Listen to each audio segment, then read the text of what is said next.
ហើយខ្ញុំក៏មានកាតព្វកិច្ចបញ្ជាក់ជាបឋមជូនប្រជាពលរដ្ឋយើងដែលជាម្ចាស់ប្រទេសជាពិសេសអ្នករាជធានីភ្នំពេញសូមបញ្ជាក់ថាគ្មានការលក់ដូរឬគ្មានការឯកភាពឬគម្រោងនៅក្នុងការលក់ដូរដែលធ្លាប់រាជរដ្ឋាភិបាលបានសម្រេចហើយនៅពីមុនមកឬទៅសម្រេចឥឡូវនេះឬមួយទៅในអនាគតនោះទេគឺគ្មានប្រែក្លាយកន្លែងនេះទៅជាទ្រព្យសម្បត្តិឯកជនណាទេគឺទៅជាទ្រព្យរបស់រដ្ឋការប្រើប្រាស់ដោយចីរភាពជាផលប្រយោជន៍សាធារណៈគឺជាទិសដៅសំខាន់ដែលយើងនឹងអភិវឌ្ឍកន្លែងនេះឬបំរុងទុកទៅជាកន្លែងសម្រាប់ចុះពលានយន្តហោះក្នុងកម្រិតតាមួយប៉ុន្តែសូមបញ្ជាក់ឲ្យច្បាស់គឺវានឹងនៅតែជាទ្រព្យរបស់រដ្ឋដដែលរឿងនេះតាមពិតខ្ញុំមិនចង់និយាយនៅពេលនេះគ្រោងទុកទៅនិយាយនៅថ្ងៃប្រកាសបើកឲ្យសម្ពោធនៅពលានយន្តហោះថ្មីប៉ុន្តែបើសិនជាមិនបញ្ជាក់ជូនមហាជនទេគឺអាចជ្រួលច្បល់ឲ្យក្រុមអ្នកកេងចំណេញនយោបាយមួយចំនួនយកអានេះទៅបកស្រាយខុសធ្វើឲ្យប្រជាជនមានការបារម្ភជាពិសេសអ្នកនៅភ្នំពេញតែម្ដងគឺរឿងពលានយន្តហោះពោធិ៍ចន្ទង់ណាដែលប្រហែលថ្ងៃនេះឃើញជជែកផុសផុលអំពីការលក់ពលានយន្តហោះនេះខ្ញុំឃើញអ្នកខ្លះគឺថាច្បាស់ណាស់ពលានយន្តហោះនេះរដ្ឋាភិបាលលក់ឲ្យក្រុមហ៊ុនឯកជន5ដល់10ឆ្នាំមុន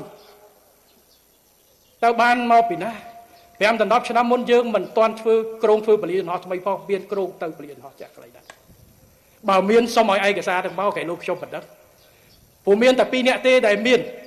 សិទ្ធិនៅក្នុងការសម្រេចដោះដូរកន្លែងណាគឺសម្ដេចតេជោដែលជាអតីតនាយករដ្ឋមន្ត្រីនៅក្នុងអាណត្តិមុនហើយរូបខ្ញុំជានាយករដ្ឋមន្ត្រីនៅក្នុងអាណត្តិនេះហើយយើងទាំង2នាក់អត់ដែលបានដឹងអំពីគម្រោងនៅក្នុងការលក់ពលានយន្តហោះពោធិ៍ចន្ទង់ទៅណាអញ្ចឹងអ្នកដែលនិយាយអ្នកដែលជជែកគ្នាខ្ញុំសូមឲ្យបញ្ចប់ម៉ោងនេះស្មើនេះគឺគ្មានគោលការណ៍ហើយពីមុនមកគឺគ្មានគោលការណ៍កន្លែងណាដែលថាសម្រាប់លក់ពលានយន្តហោះនេះឲ្យទៅឯកជននោះទេសំណួរសួរថាមានអត់ឆ្លើយខ្លីថាអត់មានមិនដែលមានទេហើយក៏គ្មានគម្រោងក្នុងការលក់ពលានយន្តហោះនេះដែរសូមបញ្ជាក់ឲ្យច្បាស់ខ្លីប៉ុណ្ណឹងពីមុនមកយើងធ្លាប់មានគណៈកម្មការមួយនៅអាណត្តិមុនដឹកនាំដោយអាដាមជាសភារាគឺហៅថាគណៈកម្មការអន្តរក្រសួងពិនិត្យផ្លូវច្បាប់លើកិច្ចព្រមព្រៀងដែលកំពុងអនុវត្តដើម្បីរៀបចំកិច្ចព្រមព្រៀងថ្មីសម្រាប់ពលានអន្តរជាតិភ្នំពេញនិងខេត្តព្រះសីហនុគណៈកម្មការនេះការងារគឺដើម្បីចរចាការគ្រប់គេថាសិទ្ធិនៅក្នុងកិច្ចប្រតិបត្តិមិនមែនចរចាដើម្បីដោះដូរពលានទេពលានយន្តហោះរបស់យើងតាំងពីឆ្នាំ90ជាងមកគឺយើងមានកងត្រាផ្ដាច់ពុកពួយជូនដល់ក្រុមហ៊ុនបារាំងសម្បទានបារាំងគឺក្រុមហ៊ុន SCA នៅក្នុងសិទ្ធិនៅក្នុងប្រតិបត្តិមិនមែនសិទ្ធិជាម្ចាស់ទេម្ចាស់របស់ពលានយន្តហោះបច្ចុប្បន្នពីអតីតកាលគឺនៅតែជារដ្ឋលេខាធិការឋានអាកាសចរស៊ីវិលគឺរដ្ឋដដែលឯកជនក្រុមហ៊ុន SCA គឺមានសិទ្ធិនៅក្នុងការប្រតិបត្តិទេអានឹងដូចជួលផ្ទះអញ្ចឹងម្ចាស់ផ្ទះនៅតែជាម្ចាស់អគារនិងម្ចាស់ដីយើងជួលឲ្យអ្នកមកបើកជាហាងបើកជាអីមិនមែនមានអ្នកនឹងមានសិទ្ធិនៅក្នុងការយកដីយកផ្ទះនោះទេអញ្ចឹងដើម្បីបើកកប៉ាល់ហោះថ្មីពលានថ្មីនេះត្រូវផ្ទេរសិទ្ធិនេះតលតែ SCA ឯកភាពមិនអាចមានលុយមកធ្វើពលានថ្មីឲ្យប្រតិបត្តិនោះទេគឺខុសកិច្ចសន្យារវាងរដ្ឋាភិបាលអញ្ចឹងគណៈកម្មការនេះគឺបន្តឲ្យអាណត្តិថ្មីនេះមានអាដាមម៉ៅហាវណាល់ដឹកនាំបន្តគឺដើម្បីចរចាលើកិច្ចព្រមព្រៀងនេះដើម្បីយកក្រុមហ៊ុន SCA ទៅឲ្យក្រុមហ៊ុនថ្មីដែលវិនិយោគកសាងពលានយន្តហោះអន្តរជាតិតេជោដែលត្រូវសម្ពោធនៅពេលខាងមុខនេះដើម្បីផ្ទេរសិទ្ធិនៅក្នុងប្រតិបត្តិតែប៉ុណ្ណឹងហើយគ្មានចរចារឿងលក់ពលាននោះទេការសម្រេចរបស់ខ្ញុំកាលពីថ្ងៃទី28ខែ4ទៅកន្លងទៅនេះគឺមាន2ចំណុចគឺយើងគ្រោងផ្ទេរប្រតិបត្តិការនៅថ្ងៃដូចខែតាមផែនការគឺថ្ងៃទី9ម៉ោង12យប់ចូលថ្ងៃទី10កក្កដាផ្ទេរនេះបានន័យថាបិទប្រតិបត្តិការកន្លែងចាស់កប៉ាល់ហោះចុះទៅកន្លែងថ្មីអាកន្លែងបញ្ជាកប៉ាល់ហោះ Air Traffic Controller អីទៅនោះដើម្បីកប៉ាល់ហោះចុះកន្លែងនោះនេះគឺជាការផ្ទេរមិនមែនការផ្ទេរទៅដល់នោះហើយឲ្យឯកជនចូលមកយកនេះទេចំណុចក្រោយពីពេលនោះពីណាទទួលខុសត្រូវខ្ញុំបានចារឯកភាព2ចំណុចដែលរដ្ឋលេខាធិការអាកាសចរស៊ីវិលស្នើសុំទី1ផ្ទេរការគ្រប់គ្រងពលានទាំងមូលទៅឲ្យការគ្រប់គ្រងរបស់រដ្ឋលេខាធិការឋានអាកាសចរស៊ីវិលចំណុចទី2គឺសុំកងកម្លាំងប្រដាប់អាវុធដើម្បីជួយការពារសន្តិសុខទ្រព្យសម្បត្តិរបស់រដ្ឋនៅពលានចាស់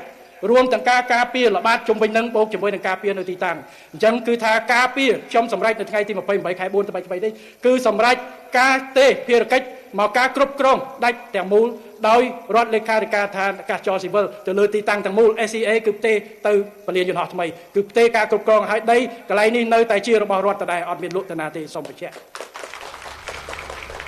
ឥឡូវបើមិនលក់ឥឡូវលក់ទៅមុខអត់ទេ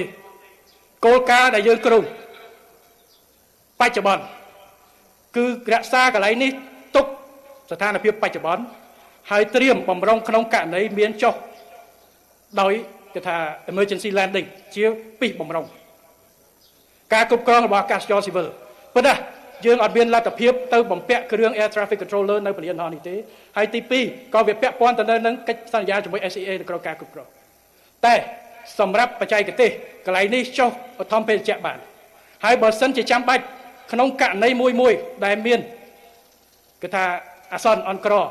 ពលានចាស់ចុះមិនបានពេលណាទោះបីមិនមានកន្លែងបញ្ជាក៏ពីលុតដែលឆែកជាមួយបច្ចេកទេសអាចប្រើប្រាស់ជំនាញដែលគាត់វឹកវើតាមផ្នែកដែលមើលបានអាចចុះបដិអសន្នកន្លែងនេះអានេះគឺជាការគិតគូរចំពោះមុខនៅក្នុងការថែរក្សាខ្ញុំនឹងនិយាយបន្ថែមទៀតទៅខាងមុខនៅពេលដែលសម្ពោធសមិទ្ធផលជាក់ស្ដែងនៅពលានថ្មីតែយើងធ្វើកន្លែងណាយើងបានសិក្សាមួយជំរើសពីរជំរើសទៀតនៅក្នុងករណីដែលទៅអនាគតយើងមិនអាចទុកវាជាពលានតែគោលការណ៍ដែលធ្វើនោះត្រូវមាន3ទី1រក្សាតម្លៃប្រវត្តិសាស្ត្រនៃទីតាំងនេះរក្សាតម្លៃប្រវត្តិសាស្ត្រនៅទីតាំងនេះគឺមិនឲ្យបាត់កន្លែងនេះដែលជាអតីតពលានហោះដែលស្នាមពហុព្រះបាទបរមនាថកើតហើយបំរើដល់វិស័យដឹកជញ្ជូនយើងរាប់សិបឆ្នាំទេអញ្ចឹងតម្លៃប្រវត្តិសាស្ត្រនៅតែមានត្រូវជួយกันទី2គឺជំរើសដែលផ្ដល់ដល់ផលប្រយោជន៍ដោយសាធារណជនប្រជាពលរដ្ឋប្រើប្រាស់ជាអតិបរមាអត់ឲ្យឯកជនទេគឺនឹងប្រែក្លាយទៅជាកន្លែងណាមួយឬមួយទ្រព្យសម្បត្តិអ្វីមួយដែលប្រជាពលរដ្ឋខ្មែរជាពិសេសអ្នកភ្នំពេញអាចប្រើប្រាស់ជាអតិបរមានេះគឺជាការប្រើប្រាស់ហើយទី3លក្ខខណ្ឌដែលត្រូវធ្វើ3លក្ខខណ្ឌនេះត្រូវធានាគឺរូបមន្តនិងជំរើសនៃការគ្រប់គ្រងប្រើប្រាស់យ៉ាងណាក៏ដោយដែលមានចីរភាពប៉ុន្តែត្រូវធានាថាទ្រព្យសម្បត្តិទាំងអស់នេះត្រូវតែនៅជាទ្រព្យសម្បត្តិរបស់រដ្ឋអត់មានឲ្យឯកជនទេនេះគឺជាការគោលការណ៍ដែលយើងធ្វើអញ្ចឹងគោលការណ៍ទាំងអស់នេះដែលយើងធ្វើនឹងពិភាក្សាយើងកំពុងពិនិត្យធ្វើជំរឿតែធ្វើយ៉ាងណាកន្លែងនេះនៅតែជារក្សាតម្លៃប្រវត្តិសាស្ត្រមិនឲ្យបាត់ទៅណាទេសួរថាគេធ្លាប់និយាយគេធ្លាប់កាលកលេមានតើគេគិត300ហិកតាមួយការ៉េគិតតាម1000ឆ្លង3000លានតែ3000លាននេះគិតជាលុយមិនស្មើនឹងផលដែលប្រជាពលរដ្ឋផលនឹងតម្លៃនៅប្រវត្តិសាស្ត្រដែលពលានមួយនេះនឹងផ្ដល់ដល់ប្រជាពលរដ្ឋនោះទេយើងត្រូវរក្សានេះហើយគោលការណ៍នេះតាំងពីដើមមកសម្ដេចតេជោក៏ខ្ញុំបានធ្លាប់ជជែកហើយសូមពិនិត្យមើលកិច្ចការនេះមិនដល់មកហាវណ្ណាហើយក៏សូមគោលការណ៍មួយសម្ដេចតេជោគឺមិនដែលមានពេលណាមួយពេលប្រពេចណាដែលយើងពិចារណាថាលក់ទីតាំងនេះឬដោះដូរទីតាំងនេះឲ្យឯកជនយកអភិវឌ្ឍអចលនទ្រព្យអីនោះទេគឺទុករក្សាដើម្បីផលប្រយោជន៍សាធារណៈហើយសំខាន់បំផុតនៅតែជាអចលនទ្រព្យរបស់រដ្ឋដដែលទៅថ្ងៃអនាគតសូមបញ្ជាក់ប៉ុណ្ណេះសូមបញ្ចប់ការជជែកដេញដោលគ្នាទៅបាទសូមជជែកហើយពីណាថាបើមានកងត្រាគោលការណ៍ដែលរដ្ឋសញ្ញេមានសចូលណឬកន្លែងណាដែលថារដ្ឋលក់ឲ្យឯកជនណាសូមមកឲ្យមកខ្ញុំមកបាទព្រោះបើសិនជាខ្ញុំហើយសម្ដេចតេជោមិនសញ្ញេផ្ដល់គោលការណ៍គ្មានពីណាមានសិទ្ធិទេកៃឡូពីណាគេទៅតំណាងឲ្យខ្ញុំទៅធ្វើចរចាខ្ញុំទៅតែគ្មានគោលការណ៍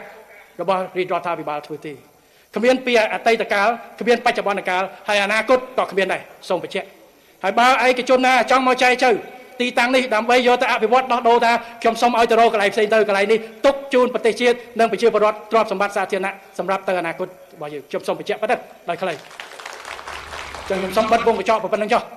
បាទថាចាំរហូតដល់ខែ7ចាំនិយាយប៉ុន្តែបើមិននិយាយថ្ងៃនេះទេប្រហែលជានឹងដុតពេញ Facebook ព្រោះ3ថ្ងៃនេះខ្ញុំឃើញដុតមែនតើអញ្ចឹងខ្ញុំសូមយកឱកាសនេះបញ្ជាក់ព្រោះនេះគឺជាឧទាហរណ៍មួយនៃព័ត៌មានคล้ายៗប្រើប្រាស់បច្ចេកវិទ្យាព័ត៌មានមិនច្បាស់លាស់នៅក្នុងការជជែកវែកញែកសិទ្ធិប្រជាពលរដ្ឋខ្ញុំគោរពសិទ្ធិប្រជាពលរដ្ឋនៅក្នុងការព្រួយបារម្ភអំពីការចាត់ចែងអ្វីទៅដែលជាទ្រព្យសម្បត្តិប្រវត្តិសាស្ត្ររបស់យើងហើយខ្ញុំក៏មានកាតព្វកិច្ចបញ្ជាក់ជាបឋមជូនប្រជាពលរដ្ឋយើងដែលជាម្ចាស់ប្រទេសជាពិសេសអ្នករាជធានីភ្នំពេញសូមបញ្ជាក់ថាគ្មានការលក់ដូរឬគ្មានការឯកភាពឬគម្រោងនៅក្នុងការលក់ដូរដែលធ្លាប់រាជរដ្ឋាភិបាលបានសម្រេចហើយនៅពីមុនមកឬទៅសម្រេចឥឡូវនេះឬមួយទៅในអនាគតនោះទេគឺគ្មានប្រែក្លាយកន្លែងនេះទៅជាទ្រព្យសម្បត្តិឯកជនណាទេគឺទៅជាទ្រព្យរបស់រដ្ឋការប្រើប្រាស់ដោយចីរភាពជាផលប្រយោជន៍សាធារណៈគឺជាទិសដៅសំខាន់ដែលយើងនឹងអភិវឌ្ឍកន្លែងនេះឬបំរុងទុកទៅជាកន្លែងសម្រាប់ចុះពលានយន្តហោះក្នុងកម្រិតតាមួយប៉ុន្តែសូមបញ្ជាក់ឲ្យច្បាស់គឺវានឹងនៅតែជាទ្រព្យរបស់រដ្ឋដដែលខ្ញុំនិយាយបាននៅពេលដែលខ្ញុំធ្វើនាយករដ្ឋមន្ត្រីបើសិនជាបកផ្សេងឡើយខ្ញុំមិនដឹងទេតែបើខ្ញុំជារដ្ឋមន្ត្រីគណៈបកប្រជាជននៅដឹកនាំប្រទេស យើងនៅធានាកន្លែងនេះមិនឲ្យមានការប៉ះពាល់ក្រៅពីគោលការណ៍3ដែលខ្ញុំបានលើកឲ្យទៅទេគឺមិនមានការលក់ដូរដោះដូរអីកន្លែងណាទេពលានយន្តហោះនេះសូមបញ្ជាក់ប៉ុណ្ណឹងសូមបញ្ចប់